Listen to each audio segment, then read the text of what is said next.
दुनिया में की गई सबसे महंगी गलतियाँ। नंबर 1, 1998 में याहू को एक चांस मिला गूगल को मात्र $1 मिलियन में खरीदने का, लेकिन याहू ने मना कर दिया। फिर 2002 में याहू को अपनी गलती का एहसास हुआ और उसने फिर से गूगल को $3 बिलियन में खरीदना चाहा, लेकिन गूगल ने कहा $5 बिलियन, तो फिर से याहू ने मना कर दिया। इसके बाद 2008 में जब याहू बहुत बुरी तरह फेल होने लगा तो माइक्रोसॉफ्ट ने याहू को खरीदने के लिए $45 बिलियन का ऑफर दिया, लेकिन याहू ने इसे भी मना कर दिया। इसके बाद 2016 में जब याहू एकदम से गिर चुका था तो उसे वेराइजन नामक एक कंपनी ने मात्र $4.6 बिलियन में ही खरीद लिया। नंबर 2, 1868 में रूस के राजा अलेक्जेंडर ने अलास्का को बर्फ से भरी हुई जगह समझकर अमेरिका को मात्र $7.2 मिलियन यानी करीब 59 करोड़ रुपए में ही बेच दिया था। अलास्का खरीदने के बाद अमेरिका ने जब वहाँ खोज की तो वहाँ उन्हें हजारों करोड़ों के सोना चांदी और ऐसे महंगे एलिमेंट्स मिले जिनकी कीमत बहुत ज्यादा थी। इसके बाद अलास्का की कीमत को कई गुना बढ़ा दिया गया और जो अलास्का सिर्फ 59 करोड़ रुपए में ही बिक गया था, आज उसकी जीडीपी $50 बिलियन है। नंबर 1, साल 1958 में इस पागल आदमी की वजह से चाइना में 55 मिलियन लोगों की मौत हो गई। दरअसल चाइना का लीडर माओ जेडोंग ने जब देखा कि स्पैरोज हर साल 4 किलोग्राम वीट को खा लेते हैं, उसने इसी प्रॉब्लम को देखकर एक कैंपेन निकाला। इस कैंपेन का मकसद स्पैरोज को पूरी तरह नष्ट करना था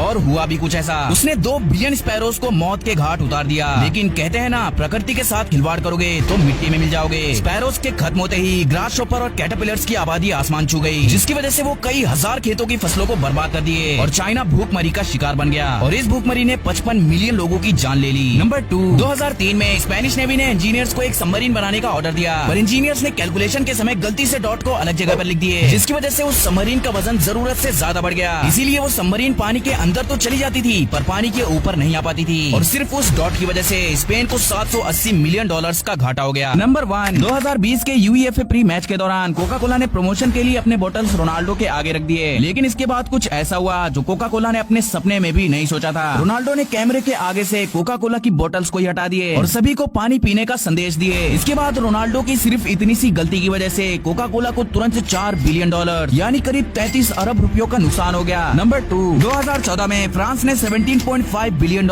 यानी करीब 1.4 ट्रिलियन रुपीस लगाकर 341 नए ट्रेन खरीदे, लेकिन जैसे ही 2016 में उन ट्रेन को पब्लिकली लाया गया तो उन्हें रियलाइज हुआ कि ट्रेन की चौड़ाई प्लेटफॉर्म से 20 सेंटीमीटर ज्यादा थी। जांच पड़ताल करने पर पता चला कि इंजीनियर्स ने सिर्फ नए प्लेटफॉर्म का साइज देखकर ही इस ट्रेन को डिजाइन किए थे। उन्होंने 1300 पुराने प्लेटफॉर्म पर ध्यान नहीं दिया था। इसके बाद सरकार को इन 1300 प्लेटफॉर्म को वापस बनाना पड़ा, जिसमें उन्हें $50 मिलियन यानी करीब 4 अरब 13 करोड़ रुपयों का खर्च आया। 2017 में रिलीज हुई फिल्म जस्टिस लीग जब सिनेमा में देखी जा रही थी तो ऑडियंस ने कुछ अजीब चीज नोटिस की है। उन्होंने देखा कि हेनरी कैविल जो कि सुपरमैन का रोल प्ले करते हैं, उनके फेस पर कुछ धुंधलापन नजर आ रहा है और कई सीन्स में तो उनका मुंह ठीक से दिख भी नहीं रहा है। दरअसल जब जस्टिस लीग की शूटिंग हो रही थी तो हेनरी कैविल को अपनी मूंछें शेव करने को कहा गया था, लेकिन उन्होंने मना कर दिया क्योंकि वो उस समय मिशन इम्पॉसिबल 6 की शूटिंग कर रहे थे और इस मूवी में तो उन्हें मूंछें रख कर रोल प्ले करना था। दैट्स व्हाई उन्होंने अपनी मूंछें शेव करने से मना कर दिया। अब भाई जस्टिस लीग के डायरेक्टर्स का काम ये था कि वो वीएफएक्स का यूज करके उनकी मूंछों को एडिट कर दें, लेकिन भाई वीएफएक्स का यूज करने के बावजूद भी मूवी में हेनरी कैविल की शक्ल काफी अजीब दिख रही थी, जो सुपरमैन के चाहने वालों को बिल्कुल भी पसंद नहीं आई। और भाई सिर्फ ये मूंछें एडिट करने में ही इनके $25 मिलियन